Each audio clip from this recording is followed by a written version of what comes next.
Il faut juste être très organisé et pour être chanteur lyrique, en fait, à la fois, il faut être manager de presse, quelqu'un qui gère les voyages. Même si on a un agent, il faut quand même rester un peu son propre agent. Il faut être traducteur. Enfin, il faut être un million de choses.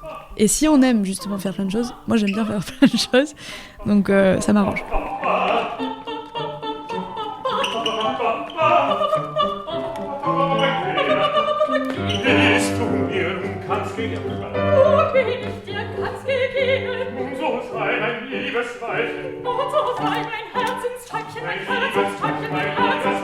Tout ce que l'on ne soupçonne pas de la part d'une chanteuse d'opéra, Sophia Kerouan-Baez va nous le dire. Avant de répondre au micro d'actu.fr, elle a bourlingué partout dans le monde pour suivre les mutations successives de son père qui est ingénieur.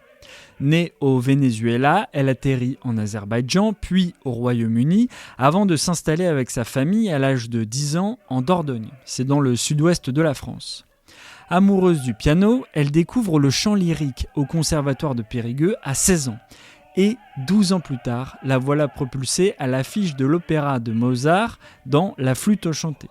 Elle interprète Papagena à l'Opéra de Bordeaux dans une mise en scène signée Julien Duval que l'on va entendre dans l'épisode. Alors certes, dans la vie de la jeune femme de 28 ans, il y a le chant, le chant, le chant et le chant. Mais c'est loin d'être tout. Dans ce nouvel épisode du podcast Les gens du coin, je vous propose une immersion dans le quotidien insolite d'une soprano.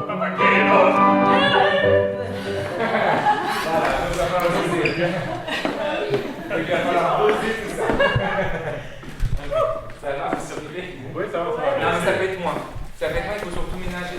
En fait, comme ils sont en train d'installer toute la technique sur la scène du Grand Théâtre, c'est pour l'instant ils répètent ici.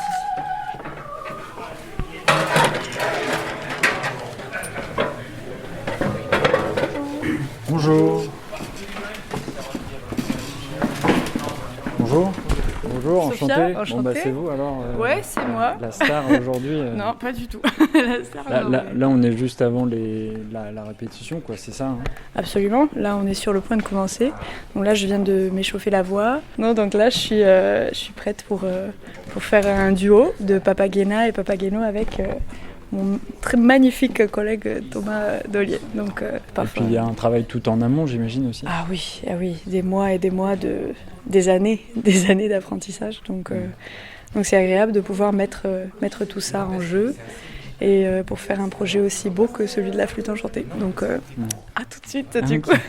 Merci. Là, on va faire la mise en place en gros d'une scène, d'une des... Ah mais t'enregistres. Merde, faut pas juste des conneries. On va faire la mise en place d'une des dernières scènes du spectacle qui est en fait le duo de Papageno-Papagena, qui est un duo d'amour, qui est un air hyper connu, enfin qui est un des airs les plus connus de la flûte enchantée. Nous, en tant que le metteur en scène, on imagine vraiment, dans quel univers les chanteurs vont évoluer, quelles images on va proposer au public. Donc voilà, on est encore là dans une ambiance un peu intimiste entre nous, juste avec les chanteurs, et à partir de demain, il y aura la technique. Il y a quand même du monde là.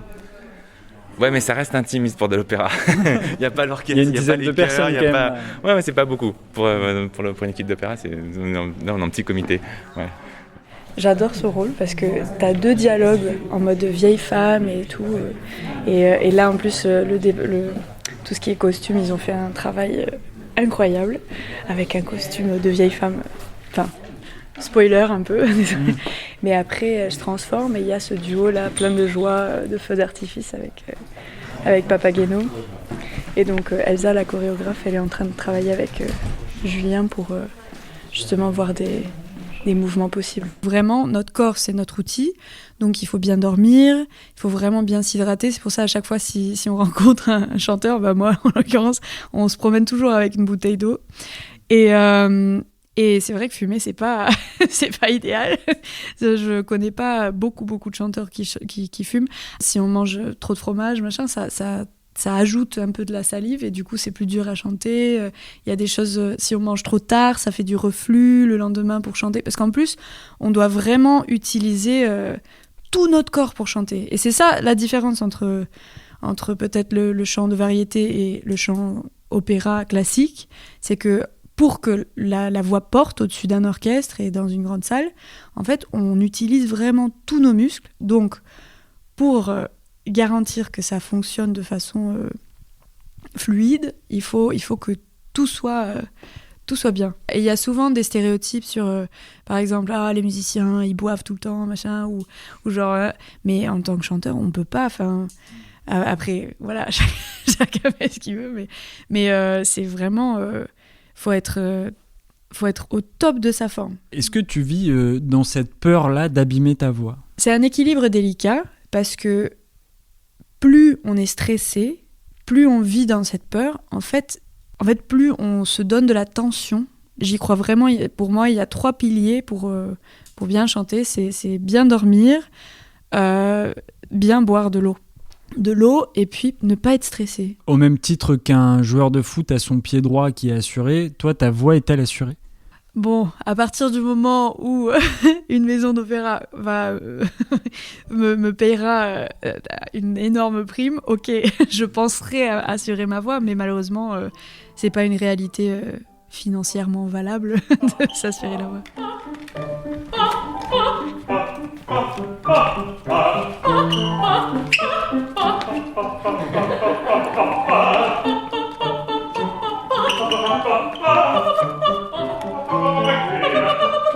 Willst du mir nun ganz gegeben? Nun bin ich dir ganz gegeben. Nun so sei mein Liebesweilchen. Nun so sei mein Herzenstäubchen, mein Herzenstäubchen, mein Herzenstäubchen.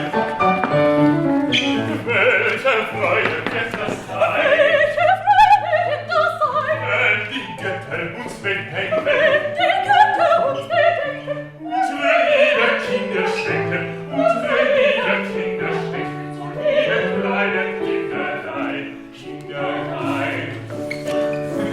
Kinderlein. Kinderlein.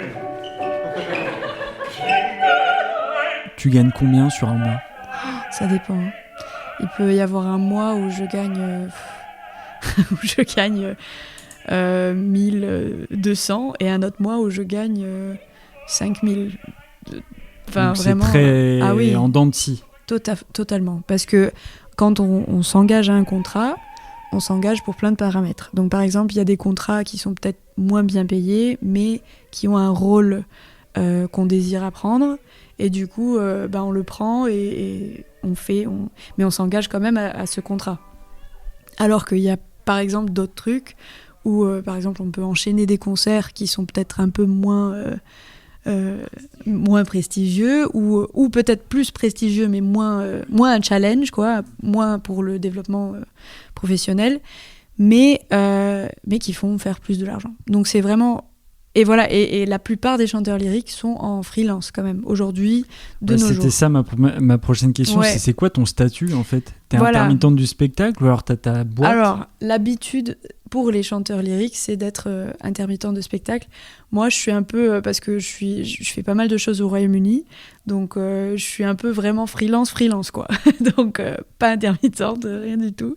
Donc, c'est vraiment genre un mois, si je fais pas assez de concerts, il me faut faire des économies, quoi. Je sais pas, ça ramène un peu les pieds sur terre, parce que souvent, on se dit, voilà...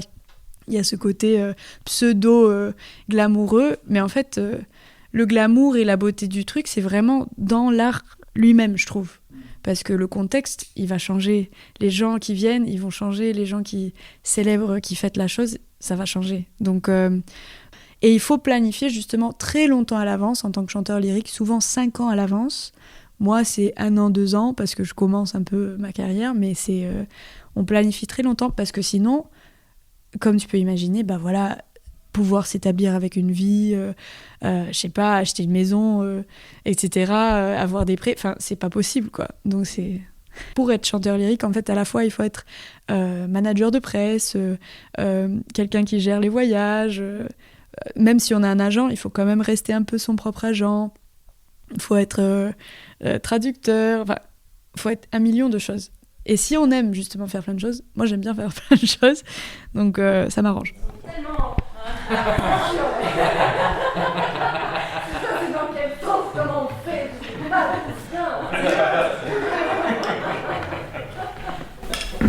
Ouais, c'est ça. Non, il y a ce truc-là. Est-ce que j'étais pas sûre, genre, je trouve que ça fait plus dans cet esprit-là de pas bouger les bras presque, enfin c'est vraiment Oui. genre les bras, genre en Moi mode... aussi, j'ai un truc. Bon, Oui, Ouais, effectivement. Là oui, genre, t'es proche de l'oiseau en fait. Ouais, c'est ça, T'es, ok. On regarde un peu c'est plus ses pieds en fait. Ouais, oui, il y a un bout de pied. Exactement. Il y a eu un désamour pour l'opéra, que ça soit aujourd'hui perçu comme quelque chose réservé à une certaine élite, peut-être à un public un peu plus bourgeois. Qu'est-ce que tu en penses, toi, en tant que chanteuse d'opéra ? En tant que chanteuse d'opéra, je dirais, il y a beaucoup de mythes et de choses que, comme tu dis, en fait, ont été répandues, peut-être justement pour maintenir cette illusion de il faut que tu connaisses, il faut que tu... Voilà. Mais aujourd'hui, on est dans une situation où, voilà, les opéras, ça a des surtitres, les histoires, c'est pas non plus... il faut pas avoir un PhD pour comprendre l'histoire. Et surtout, et c'est ça que je prie que les gens aillent voir, c'est que c'est un truc physique. Ça peut nous faire battre le cœur. Et en plus, vraiment pour moi, ça m'épate qu'il y ait un humain juste sur scène, tout seul, sans micro, dans une salle qui peut avoir jusqu'à 5000 personnes, et qu'avec sa voix, et juste sa voix, elle peut toucher des gens et elle peut transmettre un message. Ça, c'est émouvant comme tout.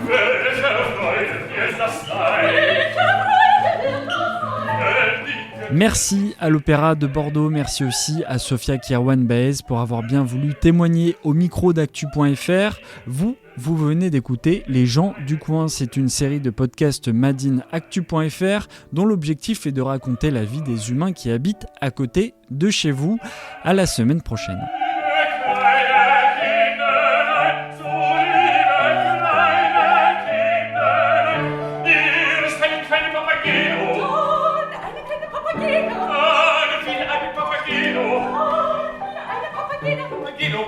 Papageno.